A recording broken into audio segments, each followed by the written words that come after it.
So hello guys, কেমন আছেন আপনারা? আশা করি আপনারা সকলেই ভালো আছেন। দোকান যাওয়ার উদ্দেশ্যে আজকে সকাল সকাল উঠে পড়লাম। সো তারপরে ফটাফট নাস্তাটা সেরে নিলাম, সেরে নিয়েই বেরিয়ে পড়বো দোকানের উদ্দেশ্যে। সো বাইরে বেরিয়ে দেখলাম আমাদের পাশের বাড়ি বিড়ালের বাচ্চাটা একদম দড়িয়ে আছে। তাকে নিয়ে একটু কোলে তুলে নিলাম, কারণ তার সাথে খেলতে আমার বেশ ভালোই লাগে। সো এটা হলো আমাদের সামনের রাস্তার ভিউ। সামনের রাস্তার ভিউটা কতই সুন্দর লাগছিল। যারা গ্রামে থাকে তারাই বুঝবে যে গ্রামের দৃশ্যগুলো কত সুন্দর হয়।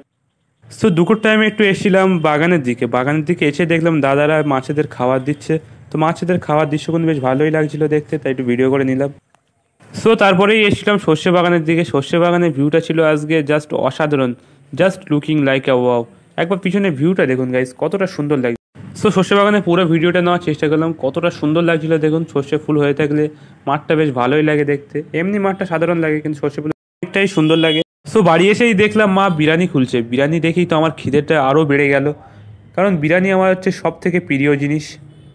সো আর দেরি করলাম না, ফটাফট প্লেট নিয়ে খেতে বসে বললাম। আর বিরিয়ানির টেস্টটা ছিল guys just wow, just wow, just wow.